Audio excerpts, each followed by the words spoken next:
Apologies. That was actually San Diego Comic-Con calling me. So I felt like I had to pick up that phone call. I'm so sorry, Kevin. Sorry. No worries. So I think that's a great segue because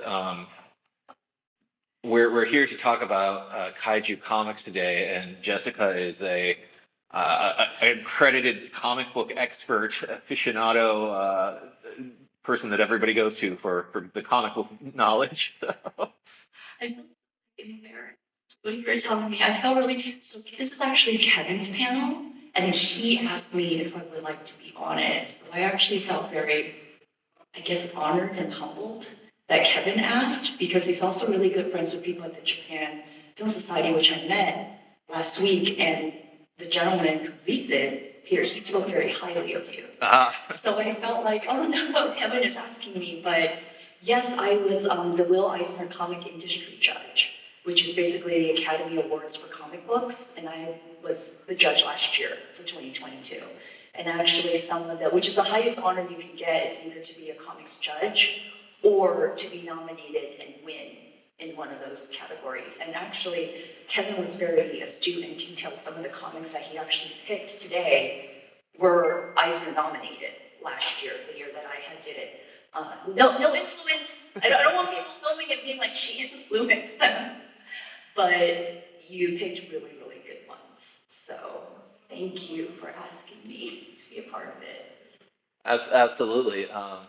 So yeah, and for those that don't know me, I'm Kevin Dierendorf. I run the Mazer Patrol blog and have written a book called Kaiju for Hipsters, which is 101 alternative giant monster movies. But we're not talking about movies here today at all. We're talking about comic books, and comics are another thing that is, near and dear to my heart. And if you've seen my panels in the past, you know that we usually have way too much content for the amount of time that we have. So unfortunately, we had to make some tough cuts in terms of the titles that we're talking about today.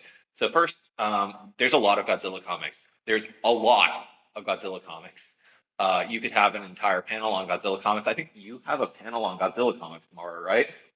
I do. So IDW's Godzilla writers Eric Burnham and Dan Grunning will be here at 10 a.m. tomorrow. They are zooming. One's zooming in. Dan is zooming in from Canada, and Eric actually flew in just for this panel tomorrow at 10 a.m. and then he's going to leave immediately afterwards. And he has free giveaways for everyone. But yes, he is one of they're the creative team pair for IDW's Godzilla series that is family friendly. So he will actually be here tomorrow at 10 a.m. Yeah, so basically, this is a topic for another time. So we're gonna have to skip over Godzilla comics.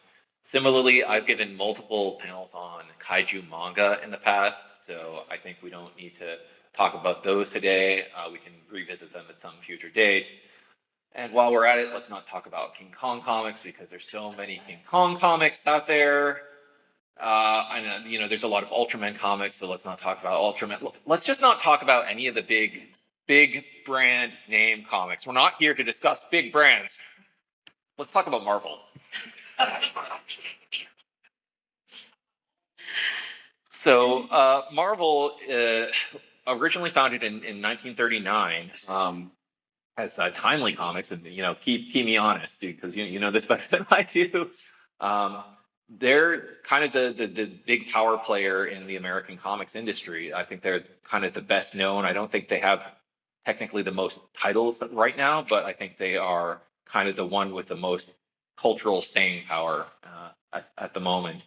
They are the Spider-Man, the Avengers, the X-Men company, and they have a whole lot of history with monsters.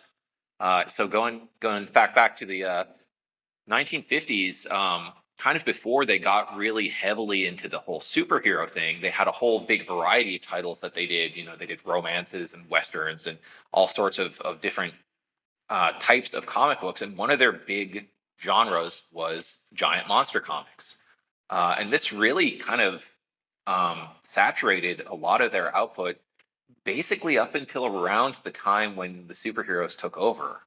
A lot of you had these anthologies like Tales to Astonish or Journey into Mystery that had these giant monster stories, and then they kind of like pivoted into being superheroes as that became um, more prominent. And then there's kind of some cultural reasons for that. They were trying to get away from horror stuff as there was a new comic book code that was trying to uh, get away from the macabre. But honestly, a lot of these giant monster comics weren't really too problematic in terms of their content at the time.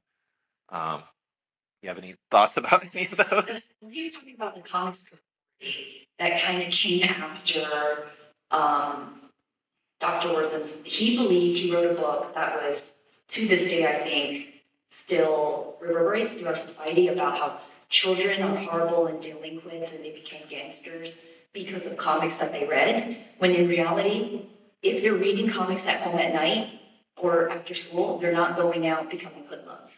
So it's like blaming video games on everything.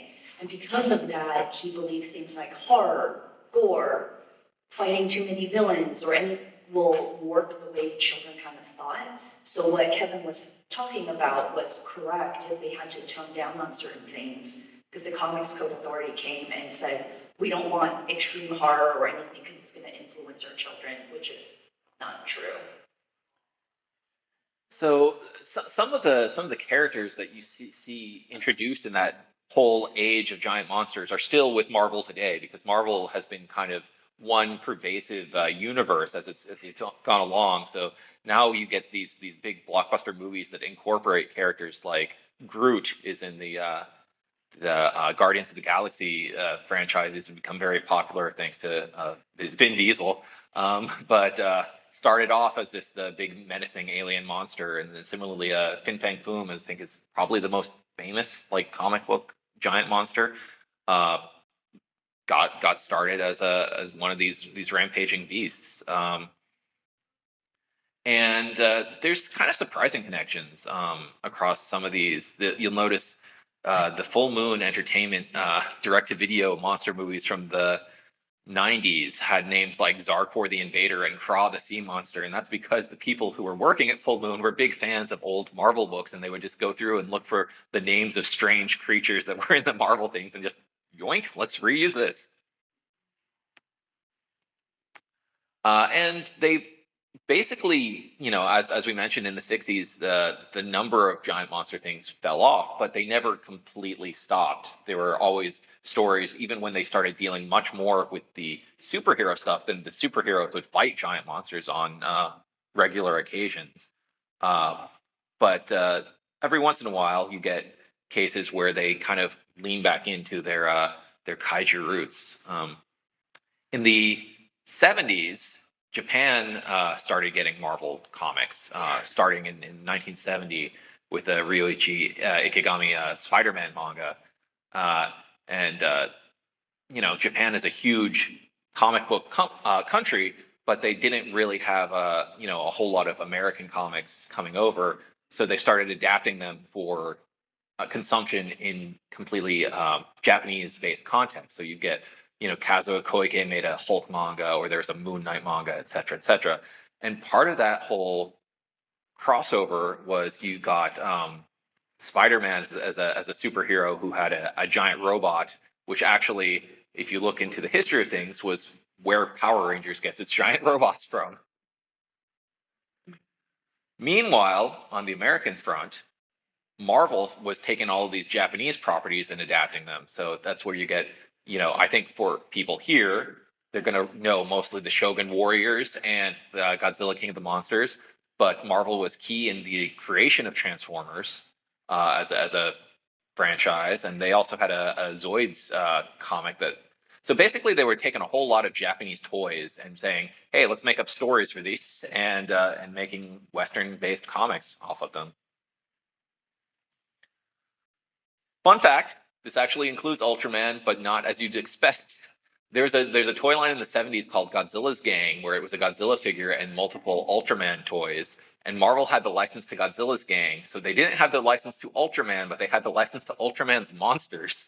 And as a result, some of these Ultraman monsters, like Nicholas and Antlar, here wind up in different Marvel books. Uh, and again, we mentioned Marvel is a consistent universe, so even though they lose the rights to these things, the ramifications of the storylines that are in those books, the stuff that happens in Shogun Warriors or in Godzilla, continues to exist in the Marvel universe, even if they can't legally name drop the things that are happening. It's kind of a funny thing, and you see this with a lot of their stuff, like Rom Space Knight or Micronauts or Doctor Who. They had their comics were set in the Marvel universe. The characters would be running into Marvel characters, and then stuff that happens in those books influences books that come down the line, even after Marvel no longer had those licenses. And that's where you get kind of this weird situation where they want to keep licensing, they want to keep referencing Godzilla, but they can't always reference Godzilla. Um, so here's a famous example from Spider-Man comics in 1996, where this was like a story about toys, basically. And initially, Spider-Man was fighting a giant toy Godzilla that's very much based on the Trendmasters. And they, I think, got skittish and they went in and they edited the art so that it no longer resembled Godzilla. Because for those that don't know, Toho can be litigious. The storyline was influenced by Yes, that yeah, that's a came good off point. that year, and then they had, that's why he's fighting toys, because he was shrunk down to a smaller size, Mhm. and he was fighting toys, and because it was based off of the idea that Toy Story came out that year, and it was a huge love for it. Here's another more recent example. This is from 2007.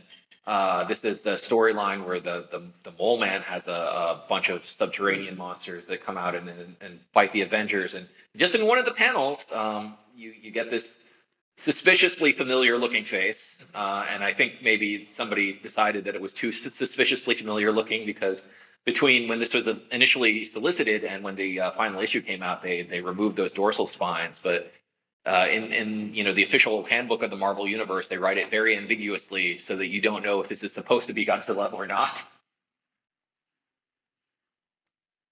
But Marvel is still in the Japanese entertainment game. So we've got this currently coming out Ultraman comic, which is not in its own continuity because I think they learned their lesson there. Um, but they are having their own crossover with Avengers, and I don't know if that's a multiverse thing. Multiverse has been very popular lately, or what. But then you also have they had Attack on Titan crossover recently, which was set in some alternate continuity, and then the Spider-Verse comics have actually brought in Spider-Man's giant robot from the 70s. So they have been really a friend to some of this Japanese IP. Um, and sometimes they've been, maybe not doing the best service to some of these IPs as well. They had the license to the Saban's Power Rangers, Master Rider, and VR Troopers in the 90s, and these comic books are terrible. they're really they're really kind of chintzy, and I think they were cranked out, but they were part of that whole zeitgeist, And for those that don't know, yeah, these are all things that are based on Japanese television shows that then were brought to the U.S. and then refilmed with American actors. So that's the connection behind all of these. This is an interesting one. So does everybody know about the Disney's Big Hero 6? Does everybody know that that was originally a Marvel comic? So this is a weird one because it started as a Marvel comic and Disney bought Marvel and suddenly this one team that existed within Marvel became Disney's property and it no longer appeared in Marvel anymore. um, but one of the main characters in Big Hero 6 is this robot Baymax. And when the team was first introduced, Baymax turns into this giant kaiju dragon thing because Big Hero 6 is this basically pastiche of a lot of Japanese tropes of superhero. The leader of the team was a silver samurai and stuff like that. And as as it went along, they kind of dialed back the kaiju stuff. First, he was just a regular robot, and then the Disney movie came out, and suddenly he's this marshmallow. Yes, yes. The series was a limited series by a group of writers called Man of Action. They also do a lot of Marvel animated series, and it's done by Duncan Rello and Steven Siegel, and they did the comics that Kevin has up. So Big Hero 6 was a limited series. The team was slightly different, like Hero is still there, but they had Silver Samurai from Marvel Comics. And then when it became Disneyfied, you still had Honey Lemon and Hero, and you still had Baymax, and you have Fred, who actually in the comics is like Fredzilla. And however, Fred is voiced by TJ Miller, I believe, and he is a little bit different. There were a lot of people, and I think Kevin knows about this, is when a property is announced, people try to buy the original items, knowing that the value will go up. So a lot of people bought the original Big Hero 6 comics off of eBay, believing that the price would go up. But if you watch the film, it deviates very greatly from the comics. And so the value of the original comics didn't really inflate as a lot of people, a lot of collectors or people were hoping. Because like he said, this is such a massive change, including down to the team. So you pointed out a very good observation. A little bit more kaiju-ish sort of thing. There was this Monsters Unleashed event, and this was in 2016 into 2017. And really, what this was it was about across the whole Marvel universe. It was a big event where different superhero teams were fighting a lot of the classic giant monsters that you saw in those comics from the 50s and 60s. But then they also introduced this new character whose superhero name is Kid Kaiju, and his whole power is that he can draw kaiju in his books, and then they come to life and help him. Um, so this he's had like a handful of appearances over the since then, but a lot of cool people have worked on it. You can see the creative team here is this list of like 5 lines long, and a lot of those are great people, and some of them will come up later again in this very panel.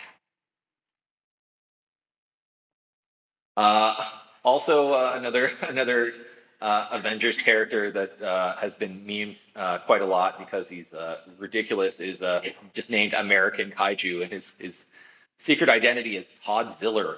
So um, this is one that I think there's one particular frame from one of the comics where he's doing the pose like that gets circulated quite a lot online. But I think that it's ridiculous, but I think it also demonstrates the level of saturation that we have two different superhero characters in Marvel running around that are just have the word kaiju in their name now. I think that's a level of uh, recognition that is kind of unprecedented. If you went back like 10 years ago, you would not have expected that. So Todd Siller looks like that because he had part of the experiment was he volunteered to be injected with a bunch of things. And one of them, besides the pin particles, is the Connor serum, which is off of the lizard from Spider-Man, which is why he ends up looking like that, because people ask, where does the lizard exterior come from? And that's where it came from. Yeah, like we said, Marvel stuff all like ties into other Yes. previous things. So we're gonna just go through a bunch of the different Power Player comics companies and talk about some of the titles that they have. So we talked about Marvel for a little bit. Another one that is not as recognized today, partially because they were absorbed into DC Comics, is Charlton. And if that name rings a bell, that's because they put out the comics that were based on Gorgo and Reptilicus and Conga. Uh, but they actually had, long before that, they had one of their horror anthologies that had art by Steve Ditko called The Thing, which, if you try to Google The Thing plus comics, you will have a difficult time due to a Marvel thing. And, if you try to Google The Thing plus giant monsters, there's a Godzilla movie that makes it difficult. So it can be a little bit of a challenge, but if you Google the Thing plus Steve Ditko, you can find these comics in their public domain. And not all of them are giant monsters. A lot of them are just general horror, but there is a giant monster story or two among them. This ran for 17 issues back in the 50s. And also something that if you were to Google, like what Kevin said, you're gonna see the word Blue Beetle pop up because Charleston then went into DC and it said 17, but the numbering continued and it became 17, 18, and then it became Blue Beetle. Oh, I did not know that. Yeah, with Dan Garrett. So it was an odd, when you try to look for more, you're like, why does a completely different character pop up? And that was one of the reasons why. And then you love it, it's coming out. Yeah, speaking of Steve Ditko, I think a lot of people know that he worked on Gorgo and Conga, but he had some additional original characters that showed up in this Fantastic Beasts, or Fantastic Giants special like one shot. So this was an anthology where it had a Conga story that was previously published and a Gorgo story that was previously published, and then the Mountain Monster and Hogar. So.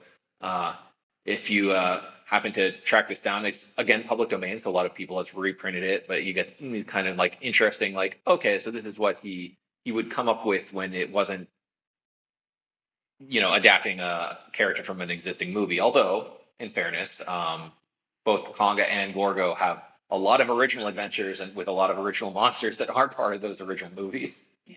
And Hogar is something that can, there's a story within it called Help with Hogar.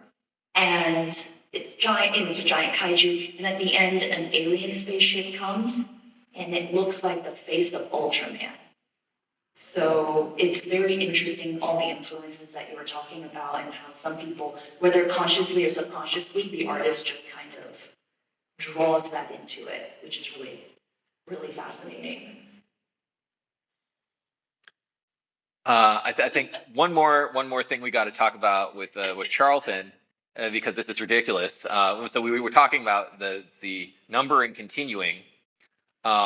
So they did an adaptation of Reptilicus that ran for 3 issues, and then they lost the rights to Reptilicus.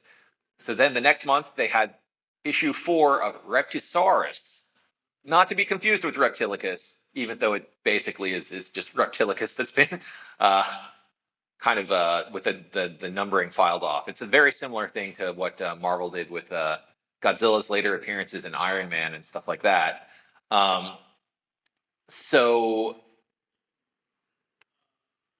this character was, I guess, enough of a pervasive thing that, again, because it's a public domain thing now, there was then a 2009 Reptisaurus movie. So it's this weird, like, okay, this is a movie that got adapted into a comic book that got mutated into a different comic book that then got made into a movie. They felt that the comic was really sad because he ends up falling in love with a giant mechanical dragon. And then when that dies, it becomes sad and it leaves. And so they were like, maybe we can rectify that, not people feel so bad and make it into a film. But some people felt bad watching the film afterwards. So now let's get to DC. I think they're the other well-known comic book company in America, and they're the Batman, Superman, Justice League, Harley Quinn people or whatever. They have a whole lot of the iconic superheroes, and usually those superheroes will fight against giant monsters, but you don't get as many stories about the giant monsters kind of on their own, like you did at Marvel. If you look at their stable, but they do have some that are kind of noteworthy. One thing I did want to bring up is there's a classic Batman story that got adapted into a manga in Japan, Jiro Kawada's Bat manga, I think it's called over here. And this is about some criminals that have a giant mechanical dinosaur that they're using to steal things that they steal. And everybody kind of thinks, okay, well, this is a dinosaur, but Batman is a detective, so he figures it out. And then a real dinosaur shows up to fight the mechanical one. And just as I was reading this, there's a scene where the one dinosaur tears off a piece of the side, and it reveals the mechanism underneath. And I just thought, like, this is very similar to what happens in Godzilla versus Mechagodzilla 1974. So I don't have any sort of solid confirmation that this is something that the people working on Mechagodzilla were aware of. I just, my kind of conspiratorial tin hat thought is like, huh, that's interesting. And it comes full circle. In Batman the Animated Series, Kevin Conroy, there's an entire storyline with Hardak. And then Bruce Wayne's partial face skin falls off and you realize it's actually part of Hardak. And people are like, more than Terminator, many people were like, is this from Mechagodzilla? So it finishes full circle in that way. This is one case where we do know that there was a direct influence, and this is Shigeru Mizuki's Jomon Shonen Yogi, where he just basically lifted the creature from DC Supergiant story. But Mizuki tended to do that. In fact, some of his early stories were just blatant Superman knockoffs. We were talking about how Mechagodzilla might have influenced Batman, and one of the great examples of this is this Batman Unlimited series. They have 3 direct-to-video movies, and then the last one is Mechs versus Mutants, where Killer Croc and Clayface and some of the other villains get injected with a serum that makes them turn giant into kaiju. So naturally, Batman is always prepared, so he has giant robots ready to go to fight them. Yeah, you said it was a trilogy. It's Batman Unlimited, it's Animal Instincts, Monster Mayhem, and then Mechs and Mutants. I watched all 3 at once with my best friend, and afterwards he turned to me and he was like, you just tricked me to watch a kaiju film. It was a kaiju trilogy. He's not as interested, as invested as I am, but you were saying it basically it's that at the end. Yeah, similarly, there's 2 other examples that aren't taken directly from the comics, but are DC properties. The first is the Max Fleischer's Superman has a short called The Arctic Giant, which has a giant fire-breathing dinosaur rampaging through the city that Superman fights, and this is over a decade before Godzilla was a thing. But we know that those shorts did make their way to Japan, and it's unclear if there's any cross contamination on that creative influence. And then the series Legends of Tomorrow is a time traveling story. They had an episode where the heroes go back in time. They meet Ishiro Honda and have a sequence where he's on a miniature set and sees one of the heroes fighting a giant octopus, and it has this moment of inspiration. So those are all worth checking out to some extent or another, even though they're not technically comic books. It's adjacent enough, and all 3 are a lot of fun. This is one that it's honestly, it's been a long time since I have read this story, but it's one of the examples that always gets brought up as an example of the influence of kaiju stuff on comic books. Is the second issue of Planetary has the team basically going to Monster Island and finding remains of a kaiju that has passed away. I don't know if you had anything to add about this one. It's about, Planetary is just Wildstorm is an imprint off of DC. And it's a group of, they're archaeologists for the impossible. And it was kind of a mad scientist that's very similar to a storyline of there's a nuclear bombing. They love to use the word zero. So later on, we'll see like a Commander Zero. We have, Monster Zero. This was called Island Zero. And there was a lot of old, they thought had long passed, giant monsters off of. You're seeing a lot of similarities. And they went to go investigate the Planetary, this group of archaeologists for the impossible. And they believed that everything on there was gone, but instead they're actually still alive, like on the cover that it gives. And I just find it really interesting that there's so many parallels to storylines that we know, and the word zero always keeps not just popping up here, but in other things that Kevin's also going to pull up. Yeah, we'll get to some of those other zeros in a little bit. Giant Killer. This is one of my favorites. It's I mean it's basically Hellboy, but it's great in terms of it's a story about there's kaiju that are rampaging the world, and a government organization has this basically boy that they've raised to be part human, part kaiju, and go off and fight against his kind of kaiju family, so to speak. This was originally run by DC, but it's been since moved over to Image Comics for the reprints. There was recently a Kickstarter for a very deluxe version, but it's all painted artwork and it's just absolutely gorgeous. The characters are Jack and Jill, Giant Killer, and the king of the monsters, the actual term used, is Roar with two R's in the beginning, none at the end. So again, I felt that was very on the nose, but still sort of an original idea that just takes a lot of influence from other properties. And not to be confused with Giant Killers, which is a different comic from IDW. Again, careful googling. Now let's get to Dark Horse. A lot of people are going to know them for their Godzilla and Gamera comics, but they are the people that put out Hellboy and the Goon and Umbrella Academy. Those are things that you might know from pop culture.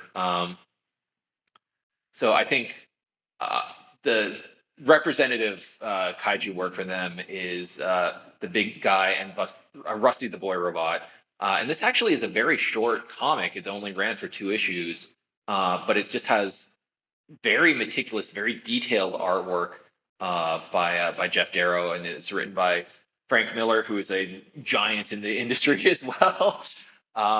And this is basically about a little Astro Boy type of robot boy who befriends what he thinks is another robot, but it's actually just a piloted like giant mech suit with a human pilot inside of it.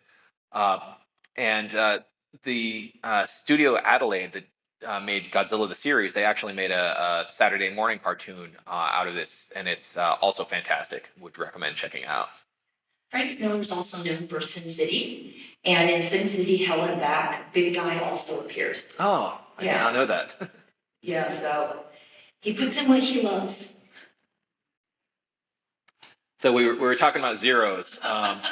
This was one where I'm a big fan of the comics greatest world whole thing from Dark Horse. It was basically their attempt to create a shared superhero universe, and I think the only thing that people really remember is Barbed Wire because there was a Pamela Anderson movie. But one of those superheroes was basically an Ultraman pastiche, this guy Hero Zero.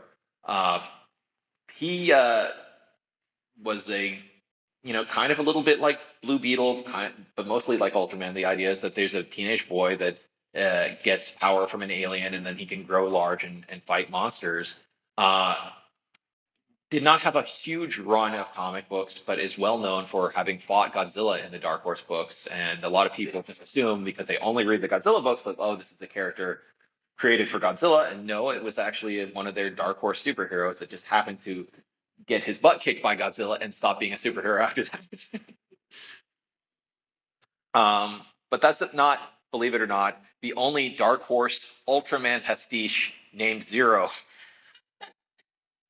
An ongoing series right now, Jenny Zero. This is about basically a girl who her father was like the equivalent of Ultraman in this universe. So she kind of grew up being a spoiled like socialite, kind of a screw up, has lots of like bad decisions in her life, but then she has to step up and become the hero in order to take on new monsters and new threats that have appeared in her universe. And there's a lot of kind of intrigue with different characters that go on in it. And there's been 2 trade paperbacks so far, but this is one I would recommend checking out. Yeah, her father's Commander Zero, like the great superhero kaiju fighter, and several great comic artists has reviewed it.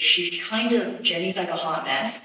And she's kind of a mix between Paris Hilton meets Commando, where she finally needs to kind of get out of that partying lifestyle and live up for her dad's name.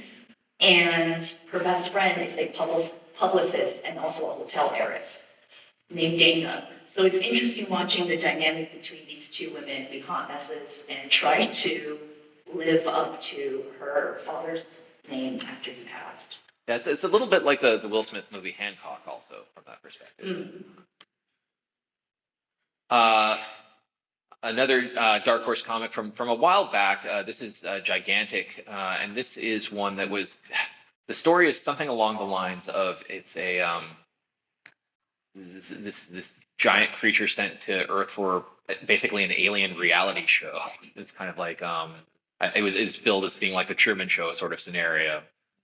So this is one that I've read. I don't remember terribly well, frankly, but The main character finds out he's basically in the Truman Show, but he's fighting kaijus, and it actually, the climax, and it culminates to the end where he finds out it's two rival networks trying to get enough ratings watching him. It's so, what a metaphor of life. And so he's fighting the actual literal monster, and he's fighting this figurative ratings between two networks that want the best show that he could give.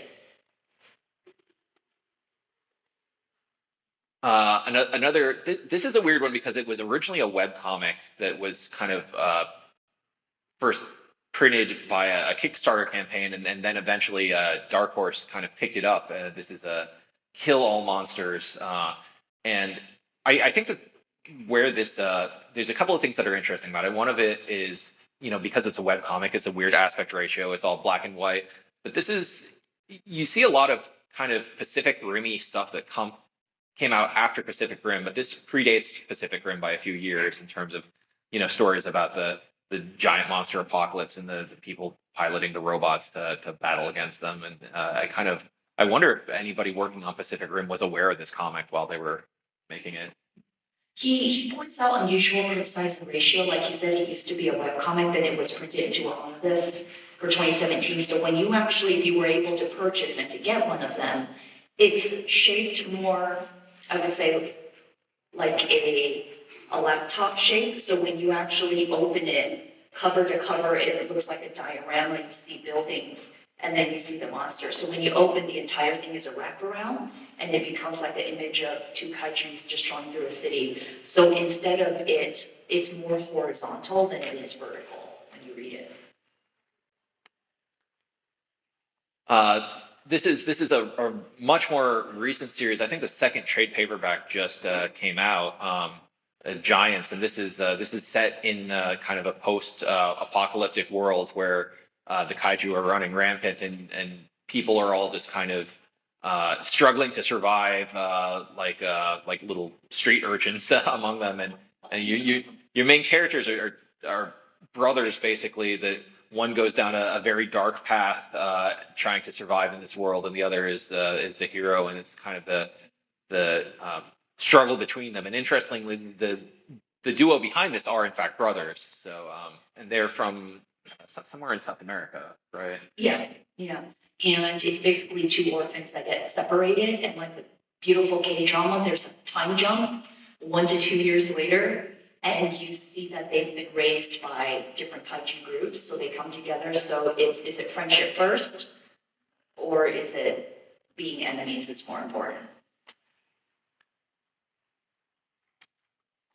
Gamma, this is one that kind of like it hurts a little bit because this was it was planned for 4 issues, and then only the first one ever got released, but it was just this giant pastiche of a whole bunch of different kind of tropes. You have like magical girls and transforming superheroes and monsters and kaiju and things like that. But I don't know exactly what happened to it, but it's unfortunate that we didn't get past that first issue.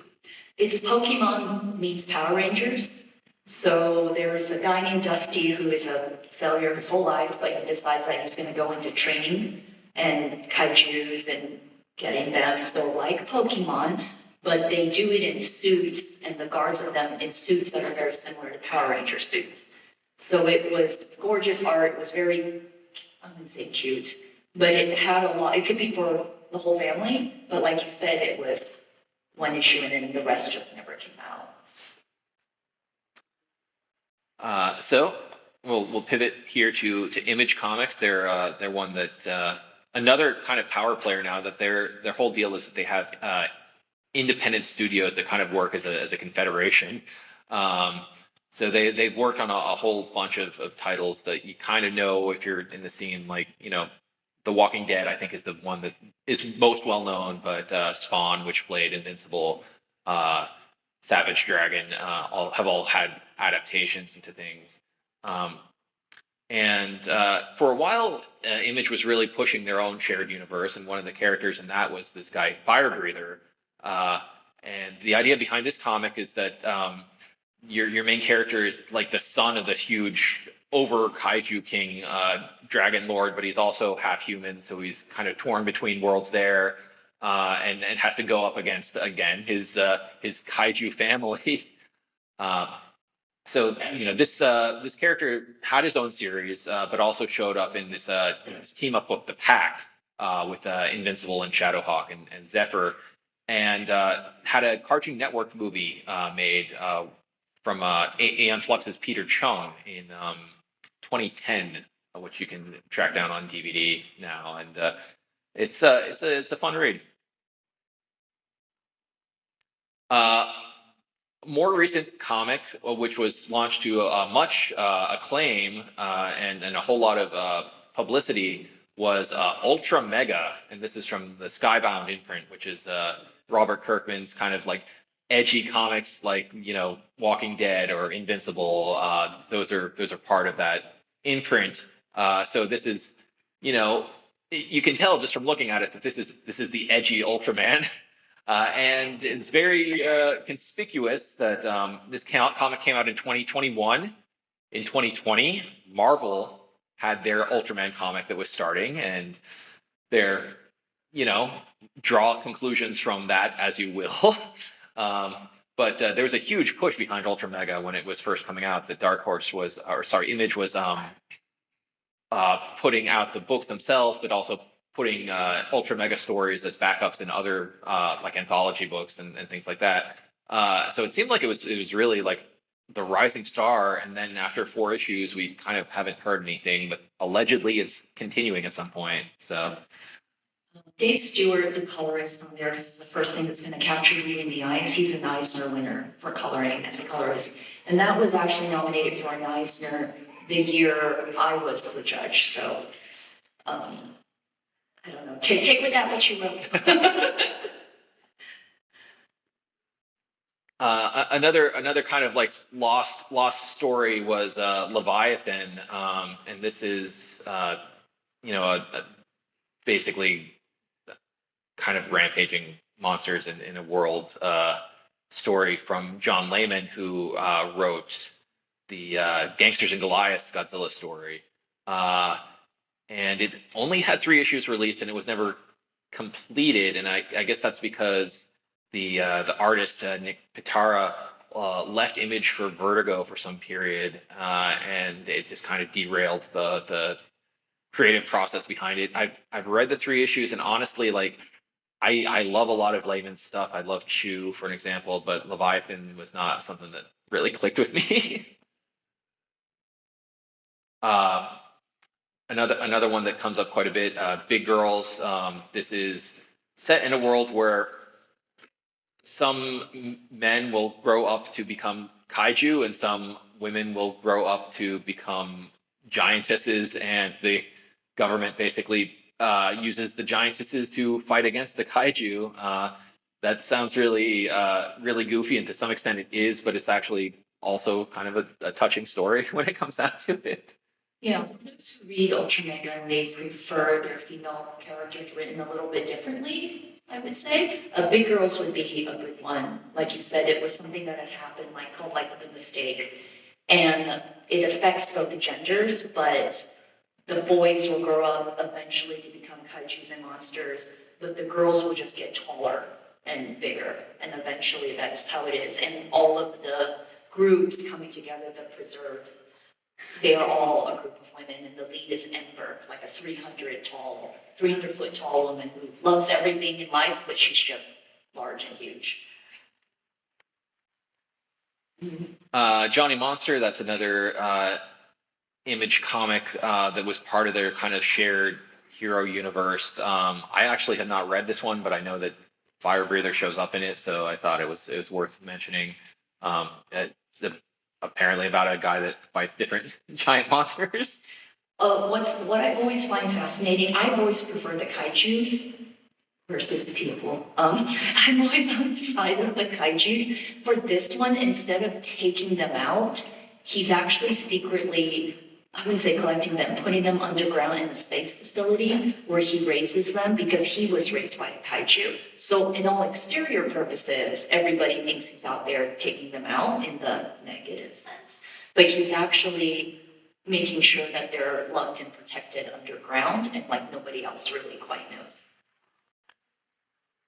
Uh, Enormous is right what it says on the front because these comics are like yay big. They're very oversized, hard to fit on the shelf. Um, uh, Another kind of monster apocalypse kind of story. This was announced as in development for a TV series adaptation, but there's been no further follow up on that, so I don't know what the situation is on that one.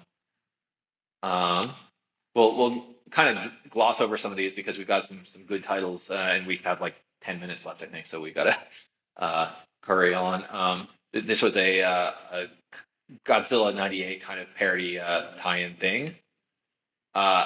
The Giant Kaiju is a recent Image comic it's from the Deadpool authors that basically it's a lot of toilet humor in your kaiju stuff. I would say because there are children in the audience, the subject matter is the kaiju has adult needs. And so I would recommend Yeah, not to let your children read. would not recommend that. Uh, Boom Studios, Steve Niles has a two-issue series called Giant Monster. It's basically the Jamila storyline from Ultraman, where an astronaut gets turned into a giant rampaging monster and then fights a giant Nazi robot because of reasons. It's also very gory and Oh. very horror because it's Steve Niles. Mhm. So again, there's you want to let your children read this, I highly recommend you read it first. Met Cadet U. It's really more of a giant robot story, but this just got I think just this week a trailer dropped for a Netflix adaptation. So I thought that was is worth bringing up as one of those comics that's out there. And now there's a new comic series that's more based on the Netflix version. Let's get to Oni Press. Yeah, Kaiju Max. Kaiju Max is the best. This is basically, you know how Monsterland is like a jail for monsters in Godzilla, and Ultramen are kind of cops that police monsters. This basically takes this to the next level. This is a prison show like Oz or Orange is the New Black or something like that. Set on Monster Island where all the inmates are the monsters and the wardens are the Ultramen, and it is absolutely delightful. It's all of the tropes that are terrible things that you see in prison shows you can expect from it, but it's all filtered through like, they're not trading drugs with each other, they're trading like radioactive barrels of plutonium with each other or things like that. Or you have your prison factions, but they're like the cryptids versus the mutates or something like that. And it's this one ran for 36 issues, so I think it's the longest thing that we're covering today. But it is absolutely delightful and it's chock full of so many references to Ultraman and Godzilla and all sorts of Pokemon, all sorts of kaiju stuff that you'd be familiar with. It's absolutely a delight. Yeah, and Xander Cannon is often in a lot of artist alleys and small presses at different conventions. And he's just a lovely, nice, amazing human being, and he's just great. So say hi to him. Terrible Lizard. This is basically about a girl who befriends a giant T-Rex, and this came out before Moon Girl and Devil Dinosaur. This is from Cullen Bunn, who wrote The Sixth Gun and Godzilla Cataclysm.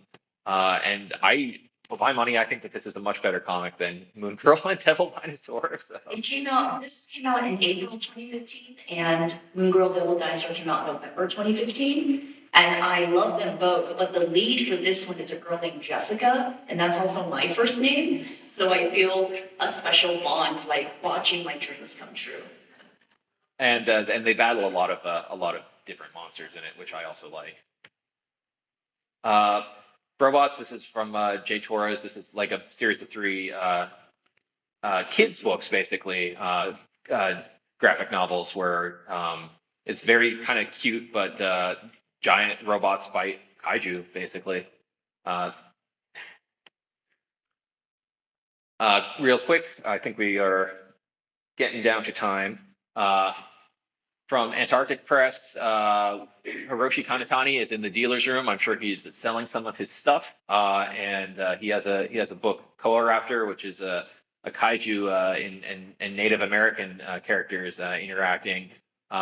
This has a trade paperback hopefully coming soon, from what I understand. So that's not his only title from Antarctic Press. He also has Kaiju Cooking, which is coming out soon, which is a cookbook.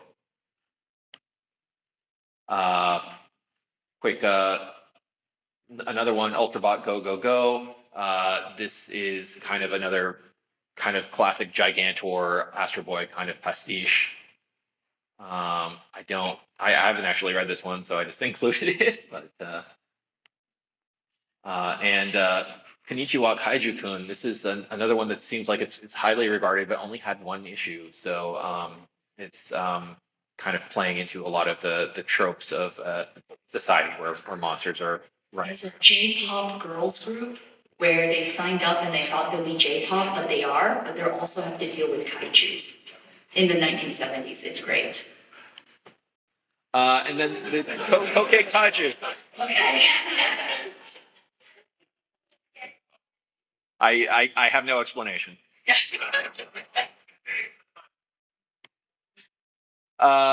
Really quickly, we can go through a couple of other publishers before we clear out. ComiXology is a digital comics platform. It's actually owned by Amazon now, but they have had a number of originals. So ones that I would recommend, Goliath Girls is about a group of girls that basically raise a kaiju together. It's very cute. And the Stone King is kind of uh, a fantasy world kind of thing where somebody goes out on a mission and accidentally brings a kaiju back to their village and has to deal with the consequences from that. Anything to add on either of those? No, you covered them great. Okay, cool. Vault Comics has a couple. We Ride Titans is a fun one. It's basically a family drama about a family where one they're all mecha pilots and one is kind of a black sheep outcast and comes back needing to get back in the saddle, so to speak, with the giant robot. Giga I have not actually read, so I have no comment on it. And then Aftershock Comics. This one hurts a little bit because a lot of people, when I say I'm doing a Kaiju comics panel, they talk about Kaiju Score and how good of a book that is. And Aftershock Comics, they filed for bankruptcy, and I don't know if we're getting more Kaiju Score. It was announced that this was going to be adapted into a movie, but the first 4 issues have been collected into a book. The second 4 issues were announced for a book, and then the book hasn't ever come out. So we'll see what happens with it. But this is a heist story. This is like, imagine Ocean's 11 while Godzilla's rampaging in the background. So that's like, yeah, we'll use the cover of this kaiju rampage to make our score, and that's basically it. And it's a lot of fun. Top Shelf is another kind of small company, but they have a comic called Monster on the Hill, which is basically a bunch of villages each have their own representative monster. And this got adapted very loosely into a movie called Rumble, which is about giant monster wrestling. American Gothic Press had their adaptation of Project Nemesis, which was, the original novels were Jeremy Robinson and Matt Frank working together. Same deal with the comic book. That had its whole run and was never collected into a trade paperback. They also had a spin-off with Island 731, which didn't finish its run, so I don't know what the situation is with that one either. But it's if you like the novels, you'll like the comics. That's basically the situation with that because it's the same people.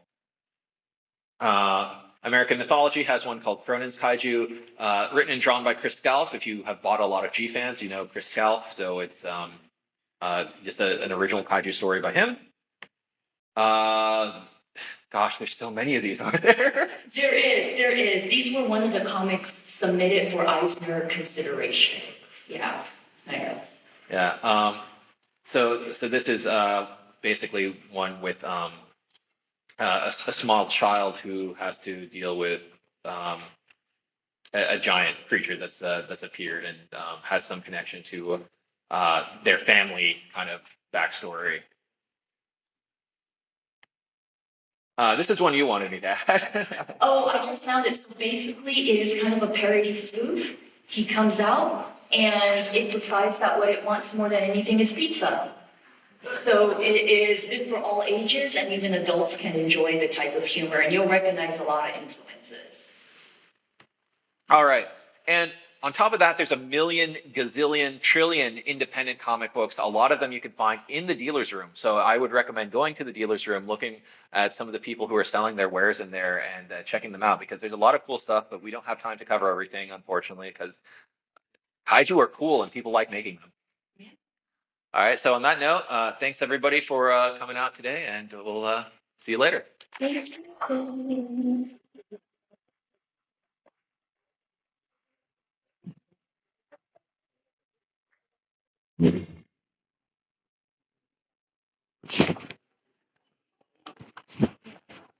That was No, you did great. You did amazingly because like you ended up finishing. Actually, I think it's on time because people are just here.